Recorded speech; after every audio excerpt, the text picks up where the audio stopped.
মালয়েশিয়ার শ্রমবাজার নিয়ে সুখবর দিয়েছে সরকার। দীর্ঘ অপেক্ষার অবসান ঘটিয়ে বাংলাদেশিদের জন্য আবারও উন্মুক্ত হতে যাচ্ছে দেশটির শ্রমবাজার। সবকিছু ঠিক থাকলে আগস্টের শেষ সপ্তাহ থেকে শুরু হবে নতুন কর্মী পাঠানো। মালয়েশিয়ার কর্মী পাঠানোর ক্ষেত্রে কোনো অনিয়মের সুযোগ না দেওয়ার কথাও জানাচ্ছে সরকার। দীর্ঘদিন বন্ধ থাকার পর অবশেষে বাংলাদেশিদের জন্য উন্মুক্ত হতে যাচ্ছে মালয়েশিয়ার শ্রমবাজার। সবকিছু পরিকল্পনা অনুযায়ী এগোলে আগস্টের শেষ সপ্তাহ থেকেই দেশটিতে যেতে পারবেন বাংলাদেশি কর্মীরা। মালয়েশিয়া সফরে কুয়ালালামপুরে বাংলাদেশ হাইকমিশনের সাংবাদিকদের সঙ্গে মতবিনিময় করেন প্রবাসী কল্যাণ ও বৈদেশিক কর্মসংস্থান মন্ত্রী এবং প্রধানমন্ত্রীর প্রবাসী কল্যাণ উপদেষ্টা। এ সময় শ্রমবাজার নিয়ে দেয়া হয় সুখবর। অগস্ট মাসের শেষ সপ্তাহ নাগাদ ইনশাল্লাহ মালয়েশিয়া বাংলাদেশের শ্রমিকরা আসা শুরু করবেন। এই ফার্স্ট ব্যাচটা অর্থাৎ ফার্স্ট যারা আসবেন সেখানে আমরা স্বাভাবিকভাবে রাষ্ট্রায়ত্ত প্রতিষ্ঠান হিসেবে বোয়েসেলকে প্রাধান্য দিচ্ছি। আমরা অনুরোধ করেছি মালয়েশিয়াকে যে বোয়েসেল এর মাধ্যমে যেন প্রথমে বাংলাদেশে আসেন।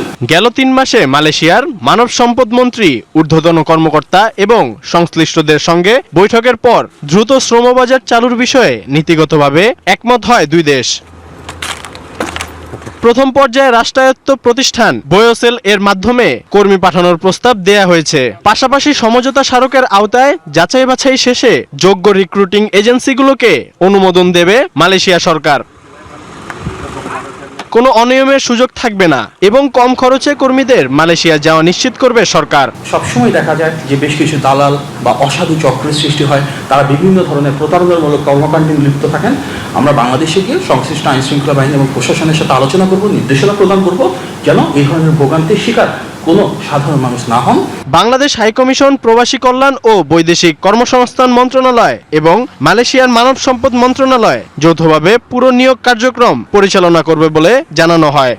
হ্যাঁ বন্ধুরা, বর্তমানে আপনারা যে ভিডিওটি দেখতে পারলেন এখান থেকে কিন্তু বিস্তারিত ধারণা বা তথ্য পেয়েছেন যে মালয়েশিয়ার কলিং ভিসার বর্তমানে এখন পরিস্থিতি কি আছে। অবশেষে আমরা আবারও কিন্তু এই দেশটাতে যাওয়ার বড় সুযোগ কিন্তু আমরা পেয়ে গেলাম। হ্যাঁ, এ মাসের লাস্টের সপ্তাহ থেকে মালয়েশিয়ার কার্যক্রমটা স্টার্ট করা হচ্ছে এবং খুব শীঘ্রই মেডিকেলটা স্টার্ট করা হবে। এ বিষয়ে আমরা কিন্তু অবশ্যই অবগত আছি বা আপনারাও কিন্তু জানেন। তো বাংলাদেশের মূলত কলিং ভিসার বাজারটা পুনরায় খুলে যাওয়াতে আমাদের বাংলাদেশের যেসব বিভিন্ন এজেন্সি বিভিন্ন এলাকাতে আছে তারা কিন্তু আবারও সক্রিয় হয়ে উঠবে এবং অবশ্যই প্রতারণার ফাঁদ নতুন করে পাততে পারে। আপনারা অবশ্যই মালয়েশিয়া যেতে গেলে বোয়েসেলের সাথে যোগাযোগ করবেন আগে এবং বোয়েসেলের সাথে কথাবার্তা বলে তারপরে আপনারা ভালো মন্দ দিক বিচার করবেন যে আপনি বোয়েসেলের মাধ্যম দিয়ে যাবেন নাকি কোনো প্রাইভেট বা রিক্রুটিং এজেন্সির মাধ্যম দিয়ে যাবেন। যাদের মাধ্যম দিয়ে যাবেন অবশ্যই এগ্রিমেন্ট চুক্তি সব কিছু করে তারপরেই কিন্তু আপনারা আপনাদের ফাইল ডকুমেন্টস টাকা পয়সা লেনদেন করবেন। অন্যথায় আপনি কিন্তু সেখান থেকে দেখা যাচ্ছে যে প্রতারিত হতে পারেন। বাংলাদেশ থেকে বুঝতেই পারছেন আমরা কিন্তু অনেকেই আসি যারা কিন্তু এভাবে প্রতারিত হচ্ছে প্রতিনিয়ত। তো এই জন্য আপনাদের একটু সজাগ থাকতে হবে। তো যাই হোক, আমরা আরও বিস্তারিত তথ্য আপনাদেরকে জানিয়ে দেওয়ার চেষ্টা করব। তার জন্য অবশ্যই আপনারা আমাদের চ্যানেলের সঙ্গে থাকবেন। ভালো থাকবেন। আজকের ভিডিওটি আমরা এখানে শেষ করছি। আল্লাহ হাফেজ।